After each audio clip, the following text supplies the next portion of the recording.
nome é Marco Antônio de Carvalho Eide, sou jornalista, diretor de conteúdo da Ricardo Viveiros e associados Oficina de Comunicação. Dentre outras experiências profissionais, eu dirigi por 12 anos a redação da assessoria de imprensa do governo do estado de São Paulo.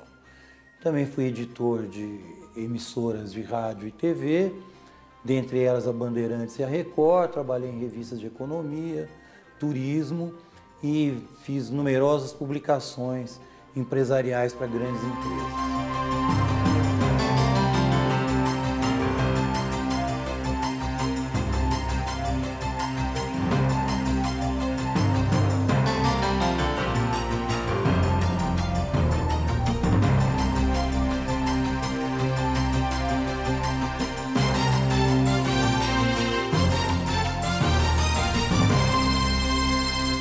O livro Comunicação e Assessoria de Imprensa para Governos, da editora M-Books, é uma obra na qual eu abordo a interação das instituições, dos três poderes, executivo, legislativo e judiciário, com a mídia e com a sociedade. O Estado democrático tem o dever de prestar contas à sociedade e interagir com todos os seus segmentos.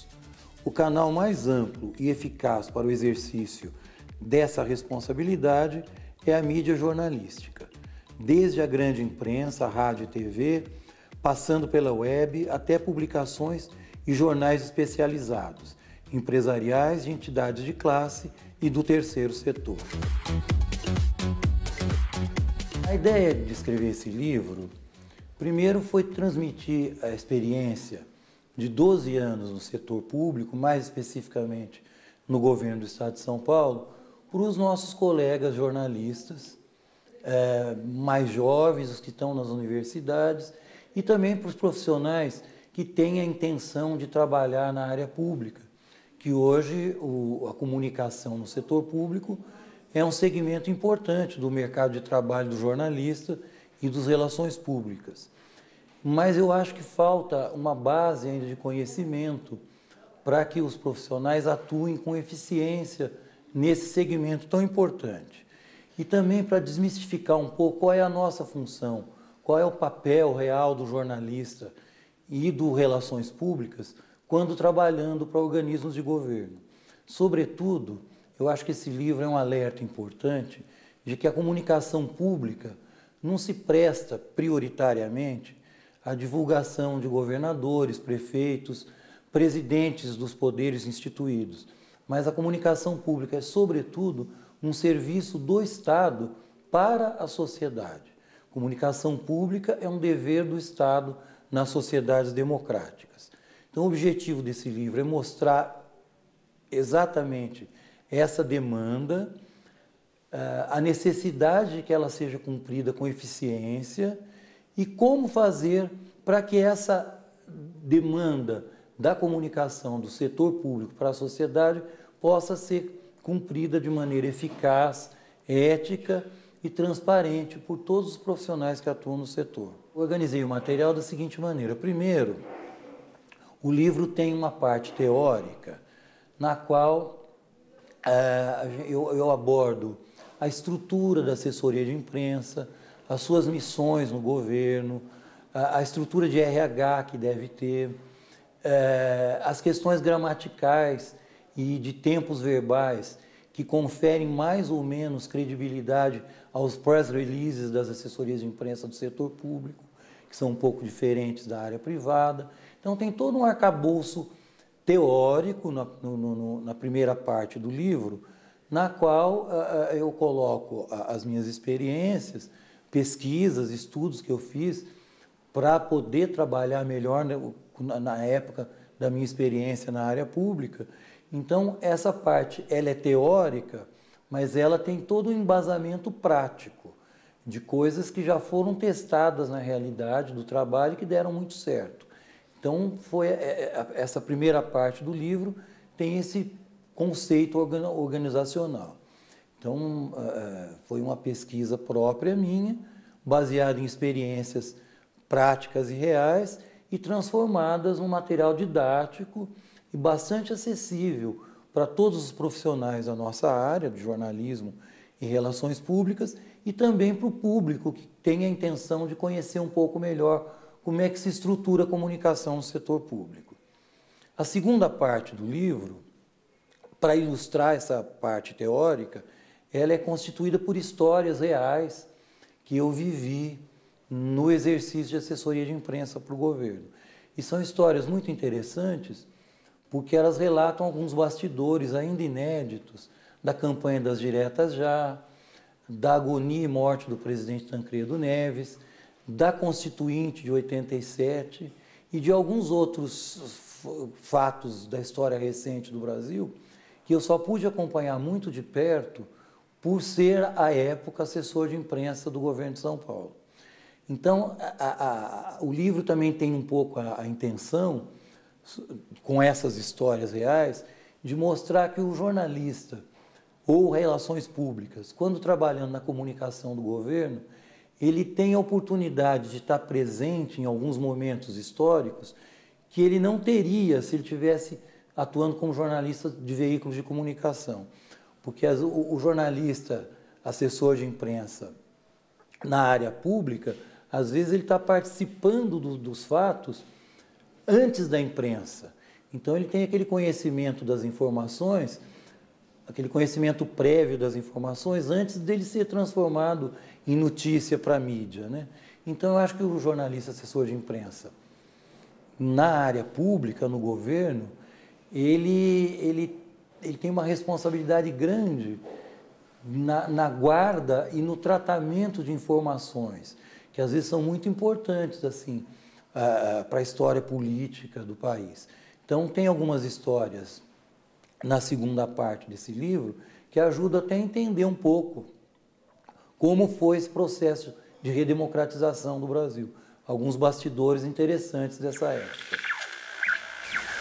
A proposta foi rejeitada pela Câmara. Está encerrada a sessão.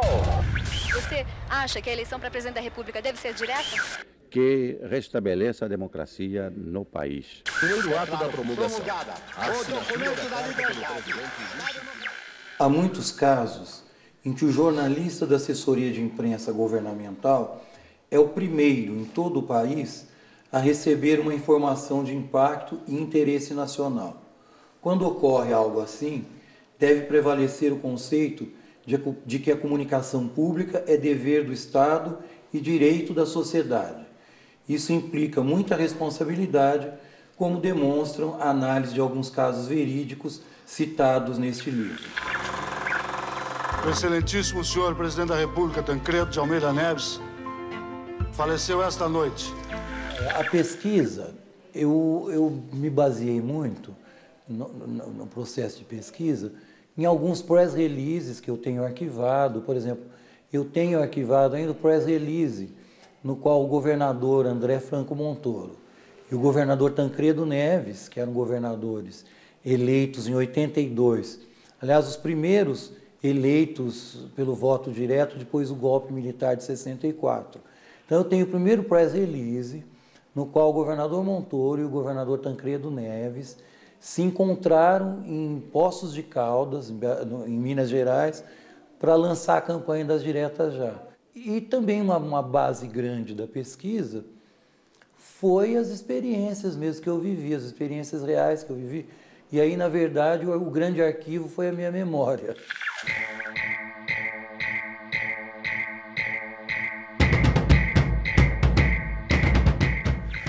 Então a gente vê com tudo o que aconteceu no país, né, não só agora, mas os longos casos de corrupção que são crônicos no setor público brasileiro, infelizmente, e que nos últimos anos vêm sendo esclarecidos com investigação, prisão e julgamento de líderes importantes e empresários de grandes empresas, né?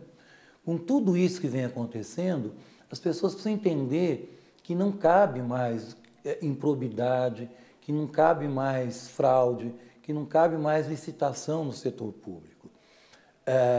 Agora, a sociedade tem mecanismos muito eficientes para descobrir essas fraudes, para fiscalizar o governante, para fiscalizar os ocupantes dos três poderes. E da mesma maneira que a sociedade tem essas ferramentas, que são no plano político, a democracia, e no plano tecnológico, a internet e todas as mídias eletrônicas, à medida que a sociedade tem esses mecanismos, a polícia também tem acesso a esses mecanismos, o Ministério Público tem acesso a esses mecanismos e a Justiça também. Então,